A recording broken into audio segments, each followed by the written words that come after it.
the most premium things in the world, the experiences, the objects, the services that command highest price points and the deepest loyalty, and this is a really important point, almost never the ones where the effort is the most visible thing. They're the ones where everything difficult has been so completely absorbed that what remains just looks like it's meant to be. Effortlessness is not incidental to the value. It's not something that just happened to happen. It is the value. Welcome to Rich Work, the podcast for established female entrepreneurs ready to turn their expertise into premium clients and consistent high-ticket revenue. I'm Rachel Pearson, global brand and business strategist, skincare obsessed, and always distracted by booking the next mini break. Here you'll learn how to position like a luxury brand, attract clients who love to invest, and build wealth that actually lasts, so you can create the business and life you want, not someone else's version of success. This is where premium positioning and building wealth meet for women who are rewriting the rules. Let's get into it. If you are feeling apathy towards your business, it's feeling a bit slower, you're overthinking decisions, feels like you're not as excited for the plans that you've got in place, even though you're making great money. You have clients that you love working with, and you're thinking, why is 1 and 1 not adding up to 2 here? Then today's episode is very much for you.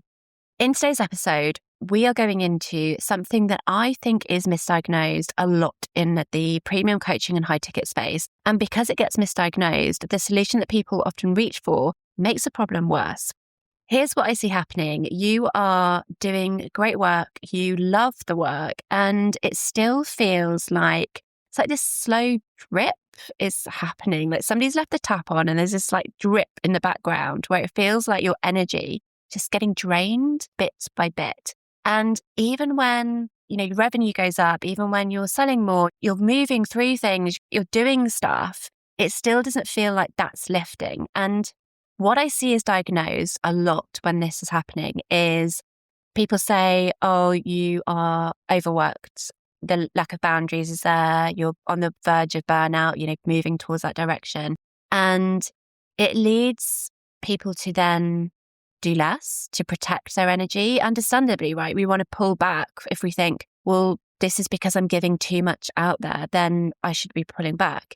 And it can be one of those things. It can be that the boundaries need to be tightened up. It can be that there's too much work that's been done.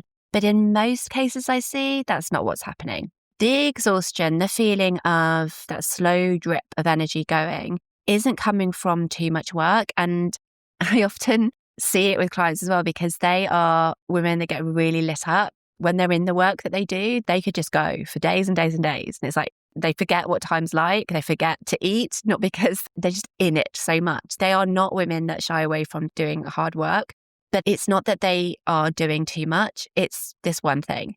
It comes from under-earning in the work that matters most to you. So you are giving the most valuable thing that you have away, and you are not pricing for it. And today we're going to go into why this happens, why the thing that you would do for free happily is almost certainly the thing that you should be charging the most for, and what stories we attach to pricing are most natural gifts that are actually costing us in the long term. So let's start off with the pattern that I see. So the pattern that I see with a lot of established women in business that come to me to work with them on their positioning, and when we get into it, it goes like this. They have a body of work that is really good, right? They have offers, frameworks, methodology, things they've built deliberately. They can articulate it clearly. And yes, there's always something that we can be sharpening up, and they have things that they want to be deepening into, but there's something underneath it that I see. There's a way of seeing, or there's a quality of access, or there's a kind of thinking that their clients are getting consistently that they name as the real reason why working with them is different. And if you want to go into what this might be for you, then I highly recommend listening to the wildcard episode, which will be linked in the show notes. This is about finding your wildcard. But almost without exception, the thing that they say to me is their edge, their way of doing things is underpriced, or they're not pricing it at all. It gets bundled into something, it gets mentioned as a benefit, it's treated as the thing that makes the work special rather than the thing that their work is actually built around. And then we get into why. So why is this thing that you have, this way of thinking, this network or this access, whatever it is, why isn't it centered? Why isn't it priced at the level it deserves? And the answer is almost always a version of, well, it just comes so easily to me. It doesn't feel like work. It's like it would feel wrong to charge for it. The thing that flows most naturally from you is the thing that you've decided doesn't deserve a premium price point. And I want you to just sit with that statement for a moment, because it's one of the most costly beliefs in the high ticket space, in any business, but especially in the high ticket space, because this is what a premium mindset client is going to pay for. And it's not just costing you in revenue, but it is costing you in a specific kind of energy that means that you're doing your most essential work and you're not getting paid for it at the level that it deserves. That has an energetic impact on you of how you perceive yourself, the value of your work, and then that feeds into how you show up, which then impacts your sales, impacts the clients that you believe that you are right for. You see how it starts to become a bit of a cycle. So let's go into the psychological root of why ease feels like it disqualifies value. The reason this happens is it's not about confidence, right? So I'm not talking about imposter syndrome in a traditional sense here. It's something that's more specific. Most of us have been conditioned to equate effort with value. So if something is hard to produce, it's worth more. If it takes time, it justifies the price. If there's a clear methodology, steps, a framework, something that you can teach, then it feels more legitimate to charge for. But the thing that comes easily, that feels more like breathing than it does working, that doesn't fit into that effort equals value equation. So we unconsciously decide it isn't really a product, it's just who we are. And then we attach a moral story to the pricing. So for example, with me, I'm going to go into this in a bit more detail, but mine was that charging for access to my network felt like pay to play. It felt like charging was creating an elite version in business that I didn't like. And so I didn't add any cost to it. And maybe for you, it's charging for your way of seeing feels like charging for simply your personality, or charging for the intangible thing that isn't deliverable, isn't a framework, isn't something that you can put into a PDF, just feels like you can't justify going higher with it. And this is where I bring in my background in working for 15 years in luxury brand strategy, is that this is backwards. So effortlessness at the highest level, at a luxury level, is the product. The luxury world has always known this. It doesn't mean that they don't create high quality, right? That it's very much about craftsmanship and high quality. And you can't just say, oh, well, it was so easy to go and buy that Chanel bag, but look, it's fallen apart. Like nobody's going to go back to that brand again. However, the service that makes it feel so effortless is also what you're buying into when you're buying into a brand. The clearest example that I can give you is when you go to a really high-end hotel, so in the hospitality industry, somebody, if I think about experiences that I've had going to hotels in like one hotel in Dubai, so the one and only, where as soon as you go in, you have a personal concierge who is on WhatsApp with you, where they're checking in to see what would you like to plan for the day ahead? What restaurants would you like to be booked throughout the week? It's just on WhatsApp. It's really easy. You go for breakfast and they ask, would you like room temperature water? Would you like cold water? Do you ask for eggs? Would you like them soft, medium, hard boiled? What kind of temperature would you like your eggs cooked at? Like everything is about ease. It's removing friction in the experience. And so, yes, it's about a beautiful hotel in a location where there's a lovely beach and pool and everything is really high quality, but also it's about the ease of staying there that comes along with it.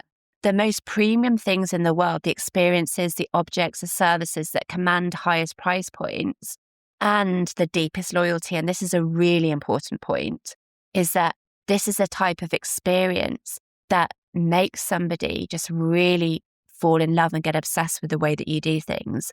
Almost never the ones where the effort is the most visible thing.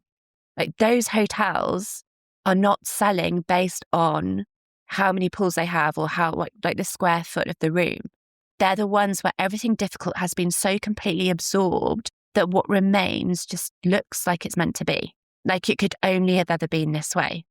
So effortlessness is not incidental to the value. It's not something that just happened to happen. It is the value.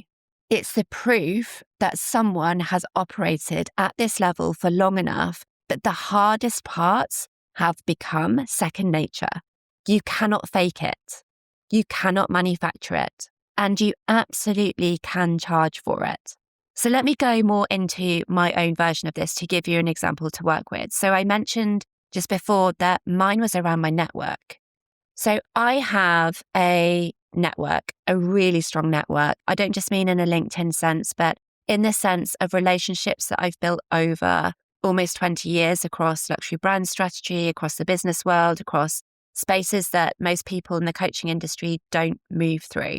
When I launched this podcast and I held it in a hotel in London, I had people that I worked with 12 years ago, clients of mine from luxury brands that came along to that launch. I had women who now work in some of the biggest high-level hotels brands that you will know about that came along to it. And that's because of the relationships that I've built and I've nurtured, and also because of the quality of the work. And when I thought about this network for a long time, the introductions that come from this network, the doors that it opens, the room that it creates access to, they were not part of how I valued myself because I love doing it. I told myself a story that it really is about women building wealth and sustainable businesses. And part of that is them having more opportunities to have conversations that open doors for them. And so it's a big passion of mine as well. And so that was another reason why I just didn't attach any real value to it. And so I kept on introducing clients to other people, which was great. And sometimes those conversations would lead to them getting new clients or to new opportunities or to press or to invites into different spaces that they hadn't had access to before. And when I really looked at this, because it was happening time and time again, but I also was really conscious of, this is my reputation. Whenever I'm introducing somebody to my network, this is about how it reflects on me. And I thought, why am I not more protective over this? And the story that I had told myself was, if I charge for access to my network, that's elitist. And that's not how I am, and that's not how I want to operate. And I had to really check myself on that, because when I really examined that story, it had nothing to do with the reality of what was happening. The network isn't a product. It's not something that I was ever going to charge people access to. I'm not an introductions agency, and that's how I was treating myself. It was that my reputation is a product. So I was not charging for my decades of showing up in spaces with integrity, of building relationships with people that trusted me, of knowing not just who to introduce, but when and why, and whether it was actually the right opportunity for them or not. And that was what I was not recognizing was valuable. The curation, my judgment, the decades of context and introduction from me actually meant something specific. And that's not pay to play. I was valuing it on a completely different model. That's about leadership. That's intangible, which is exactly why it was really hard to price and why it needed to be priced deliberately. So how I've now done this is that when clients work with me in my one-to-one and in my mastermind, they do get access to that network in terms of introductions that I will help them make, opportunities that I spot for them.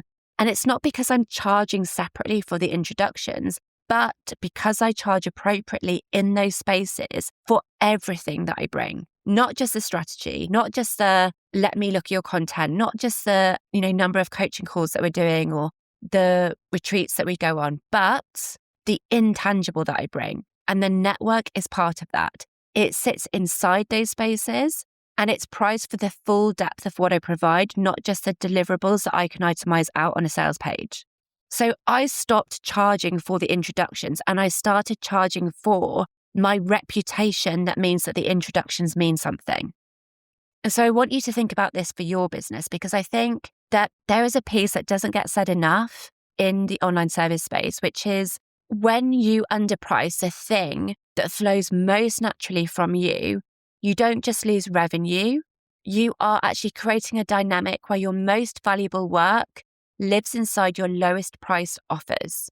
So where clients get deepest access to what you do best and are paying the least for it. And over time, that inversion is what's creating that sense of exhaustion that I spoke about at the beginning of this episode. It chips away. It's not always from overworking, but it is from the specific drain of knowledge that what you're giving isn't being received at the level it deserves. It's not always burnout. It is misalignment between the depth of what you're offering and the way that you've positioned it, the way that you are charging for it. You cannot sustain giving your best work from inside an underpriced offer. Over time, I've experienced it. I see it with clients time and time again. It will chip away, it will erode, and you will start to feel a sense of tiredness. And sometimes that even moves into resentment. And there is a second piece to this, which is also not obvious, which is when that thing that is most distinct to you isn't priced at the level of its value, you attract clients who aren't positioned to make the most of it.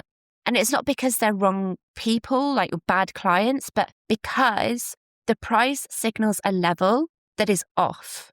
And then you're attracting clients who are either earlier or not quite right, or haven't got the skill set or the mindset where your best work lands. That means that your work doesn't land in the way that it should do, which means that the results that you get aren't what you thought they could be, which means that you work harder to create that impact that should come more naturally.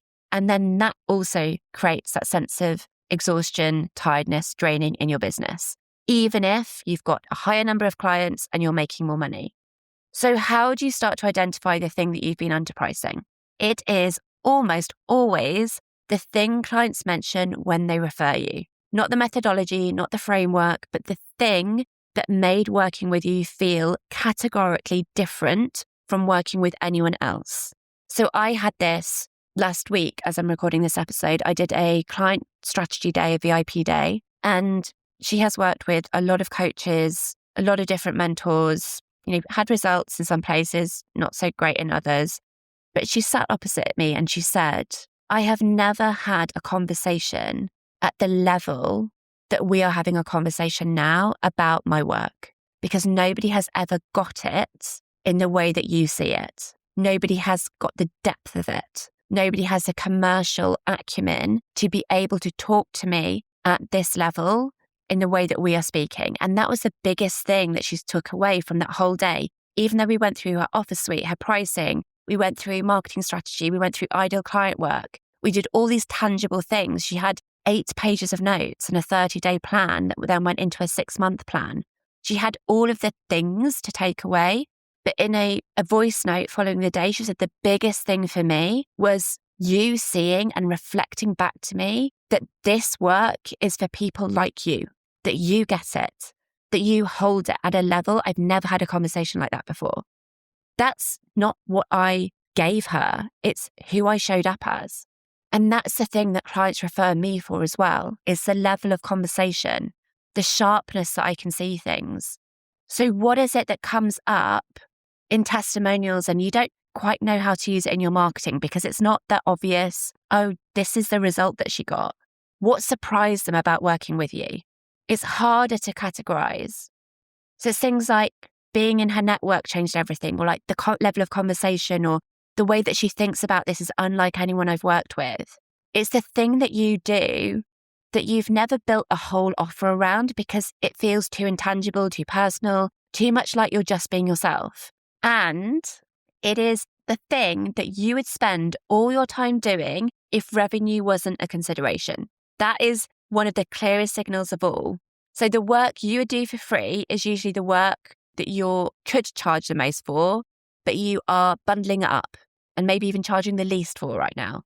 And the question isn't whether to price it, it's how to build it into a space, into a way that you work that is worthy of it.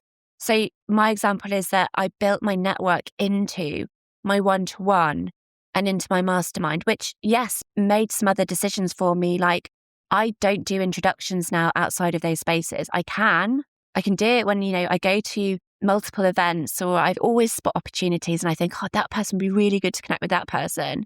That's my reputation. It's what I've built over, more than a decade. That comes with a cost, but I don't need to charge like 10K for an introduction via me. That's not how I want my business. That doesn't align with my values. So where does it come into your offers, into your current spaces, into the way that you work now? That makes the value very clear. That means that this is not a standard offer. So this is what I want to leave you with. If you strip back everything in your business to the one thing that comes most naturally, the thing that you do regardless, the thing that your best clients name as the real reason that they work with you, what would that be? And what are you currently charging for it? Not bundled into something else, not part of the package, but does the thing itself, what does that thing cost? Because if the answer is nothing or not enough, that's not a pricing problem. It is positioning first. It is a belief problem. It is a story you're telling yourself about what it deserves to be valued at. That is not only costing you revenue, but is also costing you the energy that comes from your most powerful, potent work being sat at a level that it actually doesn't deserve. It's not simple work to do this, but this is the work that changes everything downstream. The clients that you attract, the results you create, the way that you feel about what you're building, which is so, so important. If this has resonated for you, then this is the sign to do something about it. And this is the work that we do inside Calibration, which is my mastermind for established coaches and service providers who are ready to close the gap between their actual caliber and their commercial presence. This conversation about pricing the intangible, building offers that are worthy of your most essential work, attracting clients who are positioned to receive it, this is exactly the work that we do together. So if this is speaking to you, then come connect with me on Instagram, in LinkedIn. My socials are in the show notes below, and find out how we can make sure that your work is positioned to the clients that you want to be working with and that make you feel energized and excited about your business. That's it for today. If you have enjoyed this episode, please leave me a comment. Please subscribe to the episodes, to the podcast. Every little bit helps to make sure we get this podcast out to more women who are building category-defining businesses and changing the premium business space. My name is Rachel Pearson, and this has been Rich Work. I will see you next week. Thanks for tuning in to Rich Work. I'd love it if you left a review. It helps other women to find us. In the meantime, follow me on Instagram at rachelpearson.co for a different take on premium positioning, one that's not about fitting a box. See you next week.